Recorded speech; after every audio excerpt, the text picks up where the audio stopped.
what's this song mean? And let me tell you the hidden meaning of, and the reason we chose that note is that represents this, and and this bit of the song, that's actually meant to be a train, and that's the council, so all of this is a meaning. I'll write videos for the songs as well. I storyboard them myself. I've got these videos at home. One line would probably be my closing comment, which was a line from my first band. So I probably wrote this when I was 18 or whatever. And it's just, remember, love not hate makes one great.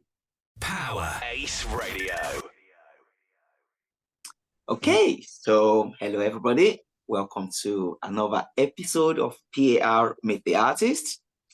And today, actually, I have a local artist right here in Tunbridge Wells, where Power Ace Radio is based. So, well, let's go straight into it. If I get my guest to get you to introduce yourself, tell us your name, tell us what you do. We know you're an artist, but hey, tell us, what you do. What artist are you? All right, my name is Wolff. I'm from Rusthall, which is just outside of Tunbridge Wells, and I am a writer and a musician. And with the writing, I'd probably say predominantly poetry, obviously, and then poetry crosses over into the music and becomes lyrics, I suppose. So, yeah. Perfect. Short and sweet. I like it. So, so you say you write poetry, which turns into music. So what genre would you categorize your music as? I know it might be a bit of a difficult question. Oh, that's a question I can never answer. That's the one I bet he's going to ask that. Oh, man. Sorry, that's a question I've always hated. I'm always like, come and see us live. There's kind of a lot of different genres in what we do. So we kind of don't like to pigeonhole ourselves and say we're this, we're that. The bottom end, we can be really melodic, really beautiful, really sensitive, and then the extreme end is extreme, like really heavy, like you've gone from the crooner, the singing, to me and all screaming on the floor. So you've got that spectrum to work in, basically. Yeah, sorry, man, I didn't really answer that. Like, it's music for the underdog. Music for the underdog. There you go. So, that is what music has changed into, really. It was a bit of an unfair question, to be honest. Because with music, there's lots of different influences from different places, different genres, all infused into one. We get music and you're like, what genre does that even? There's a bit of reggae in it, there might be some R&B in it, somebody's rapping, it turns into a house, and then there's some rock in there. So no, I like that. And for us, it's all about that diversity of everything. So how long have you been doing music for? Oh, okay.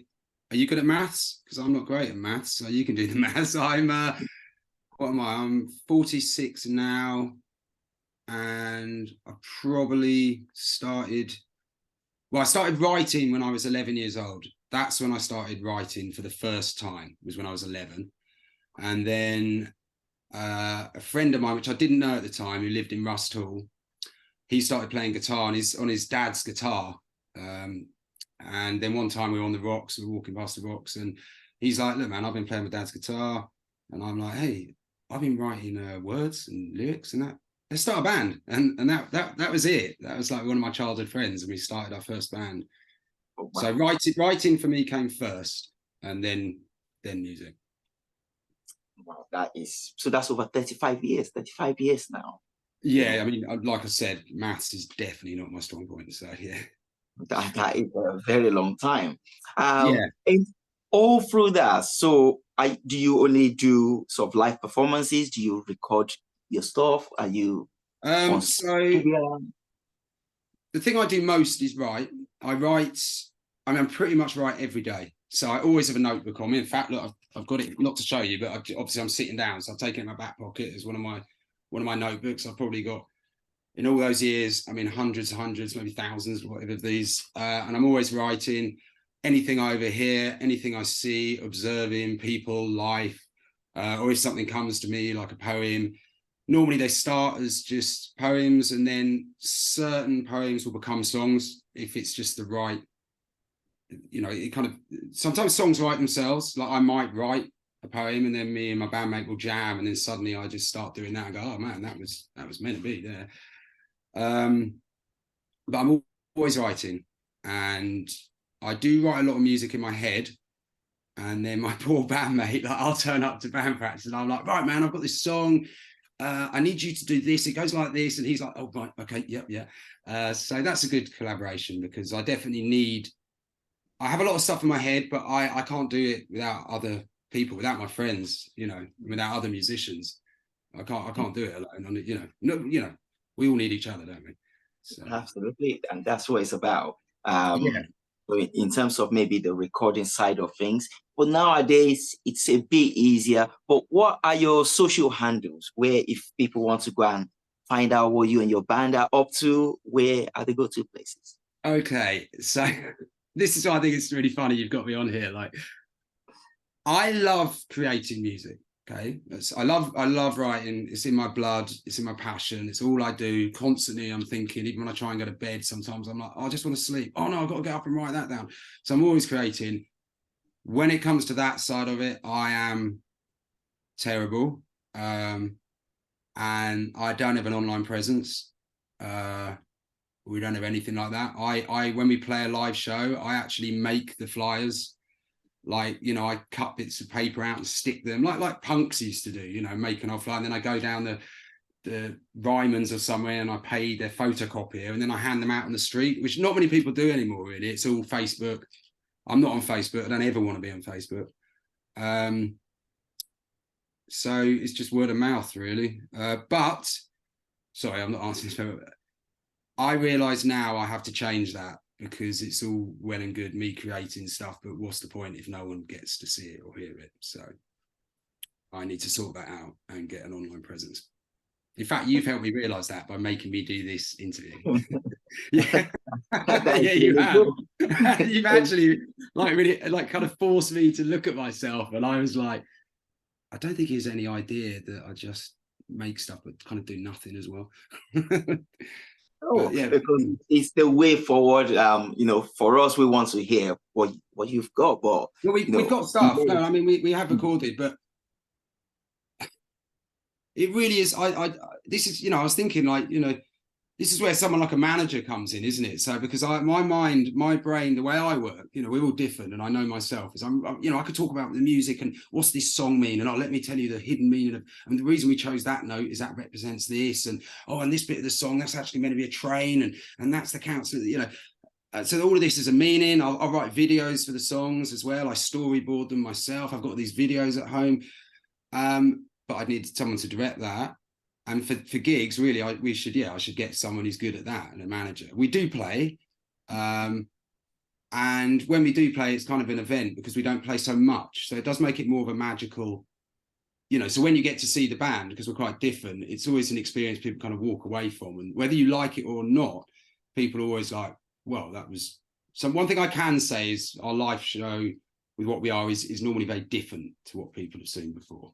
That I can say. It's really, really cool, because it's different. We like different. Yeah, well, you say you like different. I'll tell you something. not everyone likes different, man. I mean, I remember someone described our music. So this is, someone, they said, I can't describe you, but your music's like Marmite. People either love it or they hate it. But everyone does respect it, because when I'm on stage, obviously every musician is, it's from your heart, isn't it? It should be, or at least it should be from your heart. I hope it is. I give it all. It's, I metaphorically, I will just, I'm there, I'm bleeding on stage. I'm very intense and very honest, like strip all the skin away, and this is it. And a lot of the lyrics are more of a dark subject matter. Not all of them, there's beautiful songs as well, but definitely push people's boundaries a lot of the time. So yeah, that is really, really cool. And talking about sort of live shows, so you did local and live recently. Yeah, they let us play the park. So yeah, we did that. So how was that experience for you? Yeah, it was good. I always get nervous before shows, even though I've been playing, I can't remember what you said, 30-something years, because it means so much to me. It's a bizarre, for me, I'm really nervous before a show. Like I was nervous before doing this with you, man. Like there's certain things. It's bizarre. I like the creating, like doing that, and then with the live thing, I am absolutely like, I can't do this. I'm going to destroy it. I'm just going to disappear. I'm going to go, and then I always do it anyway. Like I'm doing this, because trust me, I nearly didn't do this. And then I go up there, and and then once the song kicks in, as long as the sound's all right, I mean, even if it's not, we just power through anyway. So yeah, it was good. I think when it was good, it was brilliant, and there were bits that could have been better, but that's part of our show anyway. Some people come to watch us because someone was telling me the other day that they place a bet with their friend, like which song we're going to break a string in. Because for every gig, man, there's strings flying everywhere, like, because we just really go for it on these guitars, and people are now making bets of which song. I'd rather no strings broke, to be honest. But, yeah. Well, it's what it is, right? It is what it is. So that is us. And I just want to pick up from your answer, because it's really interesting that you said about been doing it for about 30 years, but you're still nervous. So a two-part question, really. First part is, how do you overcome your fears? And second part is, how do you psych yourself up into that process? Because you're there and you know what you want to do, you know how you want to do it, but how do you go through that thought process? Oh, it's good questions, man. How I psych myself up is, I probably start psyching myself up like days before the gig. If it's just a one-off gig, like if you're playing in a row, then you've got to that place, and next night you carry it on. But if it's a one-off show coming up, I start to think of it in my head. I start to try and visualize. I actually try and visualize what could go wrong, and then what I do, and then I try and imagine it going well. Like visualization, I suppose. And for me, when I'm in the song anyway, I'm not exactly, I'm really in it, and in my head there's a lot, like I've got these videos I've written and stuff, for example, or like one song might be about a character, and then I use my body a lot as well. So obviously I've got my voice, which is my instrument, my guitar on some songs, but I use my body a lot to portray the lyrics, depending on what they are. So we've got a song at the moment, and this is about kind of like, this starlet. She was really big in Hollywood, but now her beauty's fading, her career's fading. It's about the perils of fame, really. And she's starting to unravel, but she's putting on a brave face. But when I'm doing that song, I'm playing two characters, actually. So at one point I'm actually her, and I'm like blowing the kisses to the cameras, but the lights are blinding her, man. She's lost. And then the other character, I suppose, is me, and just seeing it for what it is, and just saying, you're dressed up outside, but inside I see you're down. I feel like I'm answering your questions, but I'm not answering them at all. I'm really sorry. And the other thing, how do I get over my fear, is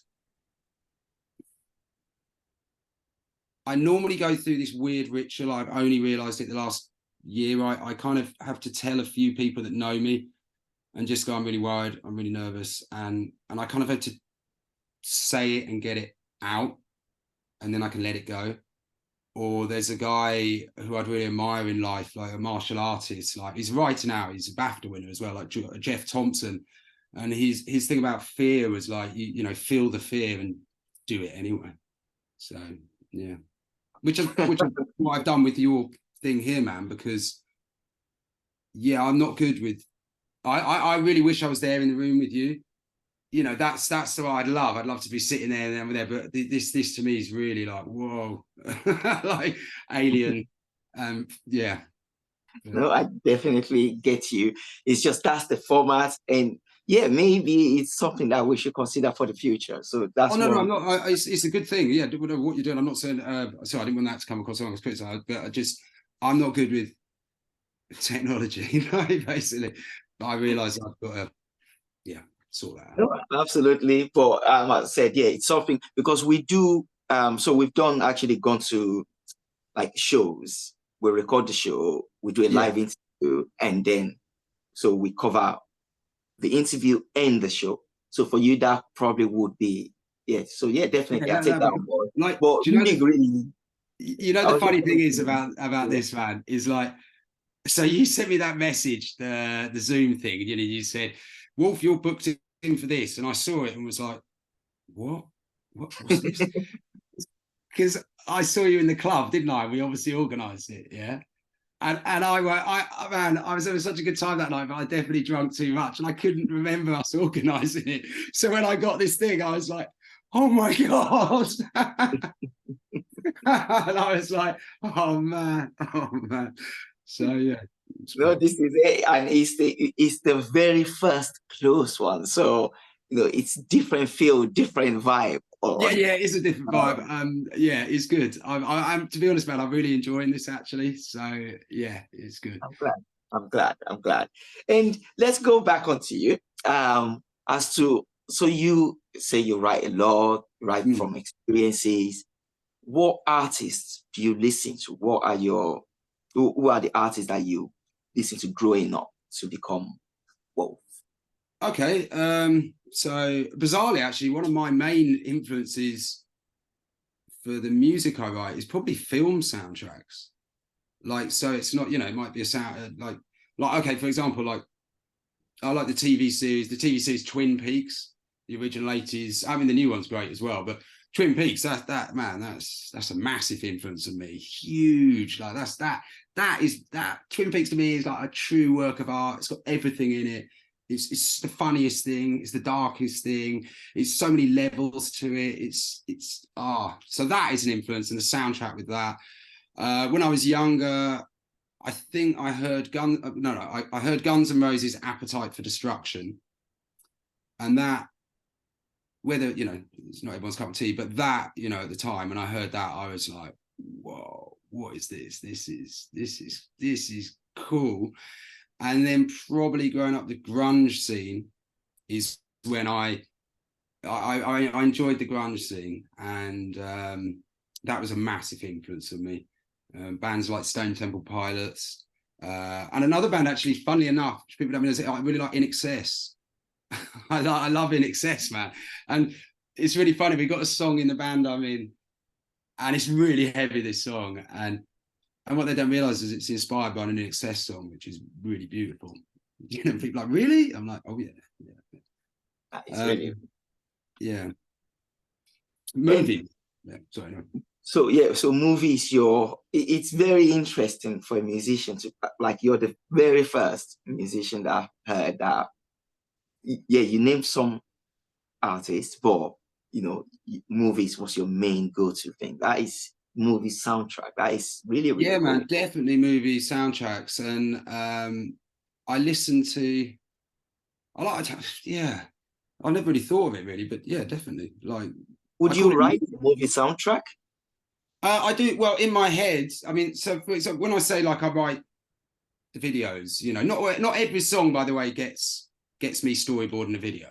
Some songs are just what they are, but there's certain ones where I visualize it. I've written stuff as well, like in my sleep, like I have a dream, and then in the dream I see the video, and then I'm like, oh wow, yeah, and then I wake up and I scribble in my notebook half asleep, like, and then in the morning I'm like, what's this mean?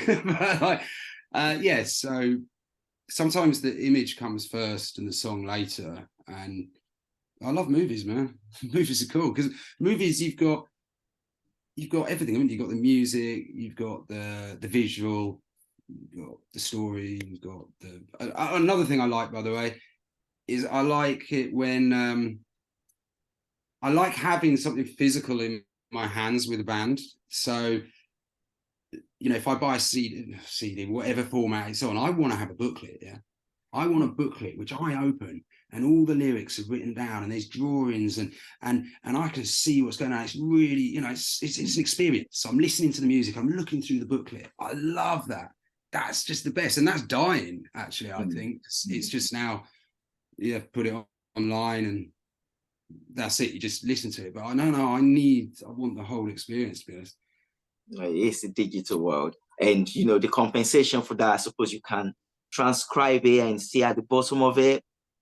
That works too. Yeah. But no, I get it. The feel about the originality, authenticity is right there in your hands. Yeah, and it's obviously I like, obviously I write lyrics, so I love lyrics and I love music, but I really like it when the song and the lyrics, mean something, or it's got to have something. Do you know what I mean, man? I don't listen to the radio much. The main radio. I love the jazz actually. I do like listening to a lot of jazz. Not that I could name one artist. I just have it on. I'm like, oh, this is cool. I've no idea who this is.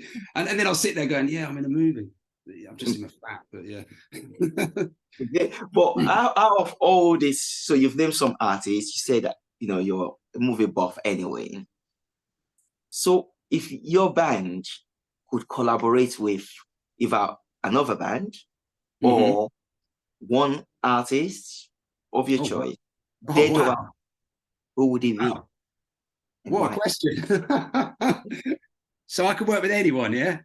Anyone, dead or alive. Dead or alive? Oh, wow. You just made it even harder to answer. Thanks, man. Dead or alive. Hold on, give me 2 secs.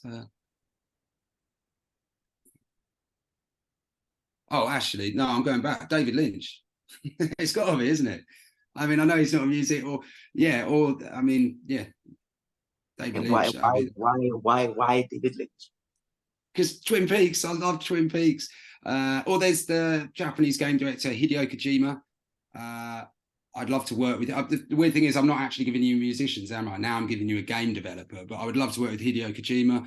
Like he's out there, he's ahead of his time with things, and his games always again have so many levels. Anything like that, I'd love to collaborate on. Musically, that is. That'd be brilliant. It'd be awesome. That's like a dream. Awesome. You could just come through. Not everything can come true, especially if be alive. We just never know, right? And what about you? Actually, I'm putting that question back to you. Who would you like to work with if it's anyone living or dead? If it's somebody that I would really probably like to see, I think probably it would be Bob Marley. Good choice, man. Good choice. His wisdom is just so deep, and his music kind of resonates with my life.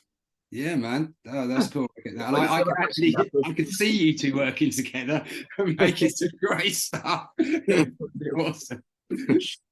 And okay, let's go back to you. It's not about me. It's about you. Okay. So let's I'm going to throw this one in, which is like a random, what I call my verbal question, random question. So with your energy, with your music, the sort of person you are, if there was one emoji to describe you, what would it be? It could be one that's not there yet. You could just make one up right now on the spot. What emoji will represent you and why? Hold on.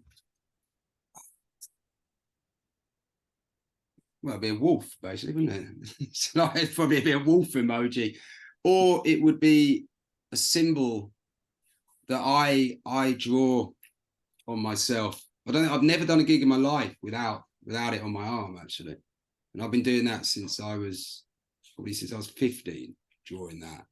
So yeah, that I wish I could. If I had a permanent marker, I could show you it, but I haven't got one on me.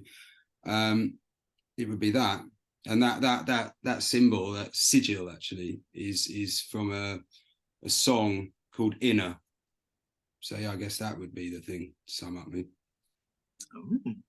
Yeah. Very interesting. Yeah, because I designed lots of. Sorry. I said we find out something from the questions. We find out something else. So you actually draw something on it for you. Oh yeah, always when I play, I basically put lots of symbols over myself, which I've designed, I've created myself. And so they mean something personal, obviously, to me. I'm not just going to put something on like, oh, just do that, like, and that one is Inner. And then I have, I don't, Inner's always there. Then here I might have what I call the mirror of the self.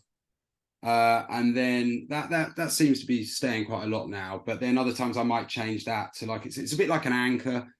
But it's a play on an anchor, but it's also about addiction. And then I'll have, they're also like not just symbols, they can be called sigil. I think that's how you pronounce it, and that's like an occult terminology. So like you have a symbol to represent like a creature. So my first band, I remember we had this song. It was the Song of Leviathan. It was an instrumental basically, and it was just about, you know, this big sea monster Leviathan going through the depths. But it was also about man fearing the abyss within himself. And then that's where the anchor sigil came from in my first band. And I write certain words on my hands depending how I feel. And sometimes I don't, but a lot of the time I do. And then when I'm, you know, I might be singing and then I'm like putting my hand out, and then the audience, they have, you know, seeing this word like, whoa, what's, you know, against? What's the against? What's that? You know, I'm against the lie, if you want to know what I call the lie. Yeah, there we go. So I'm going off on one, but yeah. Oh no, that is really, really deep. I like that answer. Yeah, no, it's funny you just see me out, man, haven't you? But when it comes to this stuff, I'm like, yeah, man. That is really good, because your passion for music kind of, it shines out, you know. Oh yeah, oh man, I'm so passionate about the creative process, and you know, probably too much everything.